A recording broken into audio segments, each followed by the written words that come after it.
Hello दोस्तों, स्वागत है आपका अपने YouTube channel yes Bhojpuri news में। दोस्तों, वीडियो शुरू करने से पहले आप लोगों से एक रिक्वेस्ट है कि हमारे चैनल को सब्सक्राइब कर लीजिए और बेल आइकन को प्रेस कर लीजिए। तो चलिए दोस्तों, आज की वीडियो को हम शुरू करते हैं। दोस्तों, वीडियो को लास्ट तक देखिएगा, उम्मीद है कि वीडियो को पसंद आएगी। जी हाँ दोस्तों, वीडियो में हम बात करने वाले उसी राइटर, भोजपुरी के सबसे नंबर 1 राइटर और सबसे जाने माने राइटर और सबसे मतलब बड़े राइटर। जी हाँ दोस्तों, बात करने वाले हैं आज हम पवन सिंह जी के राइटर विनय बिहारी जी के बारे में। जी हाँ दोस्तों, विनय बिहारी जी आजकल कर क्या रहे हैं? हालांकि वो आज भोजपुरी के लिए इतने सारे गाने सुपरहिट लिखे हैं, उनका एक एक गाना बहुत ही ज़्यादा सुपरहिट रहा है भोजपुरी में। और आज से पहले पवन सिंह जी जो गाना गाते थे, देवी गीत हो या लोकगीत हो, तो ज़्यादातर गाना विनय बिहारी जी का लिखा हुआ रहता था, या फिर कल्पना जी जो गाना गाते थे, या फिर जब पहले की जो मूवी रहती थी उनमें ज़्यादातर गाना विनय बिहारी जी का ही आता था।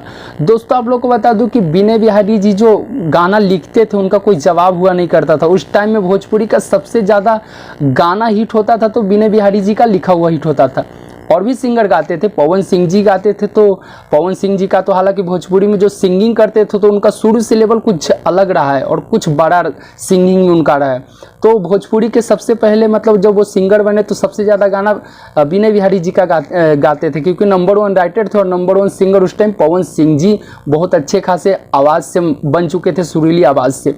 तो दोस्तों, आज हम बात करने वाले वो अभी कर क्या रहे विनय बिहारी जी। जी हाँ दोस्तों, आप लोगों को बता दें कि विनय बिहारी जी अभी विधायक बन चुके हैं। जी हाँ दोस्तों, पवन सिंह जी के राइटर विनय बिहारी जी विधायक बन चुके हैं। और विधायक बनने के बाद भी आज भी मतलब पवन सिंह जी के लिए गाना लिखते हैं, और बाई सिंगर के लिए गाना नहीं लिखते, लेकिन पवन सिंह जी के लिए एक आध दो गाना अभी भी लिखते हैं। हालांकि उनका गाना अभी फिल्म में भी नहीं आता है, कहीं भी गाना नहीं सुने होंगे ना तो देखे होंगे, लेकिन अभी भी हाल फिलहाल मतलब कभी कभी मतलब आज से 5-6 महीना पहले, 6-7 महीना पहले आया था उनका गाना विनय बिहारी जी का लिखा हुआ छोटकी ननदी रे। जी हाँ दोस्तों, जो कि वेब म्यूजिक से रिलीज हुआ था, वो गाना सुपरहिट हुआ, विनय बिहारी जी का लिखा हुआ ही था वो गाना। तो दोस्तों, ये वीडियो हमारी कैसी लगी? अगर वीडियो हमारी अच्छी लगी तो वीडियो को लाइक कर दीजिएगा। मिलते हैं नेक्स्ट वीडियो में दोस्तों।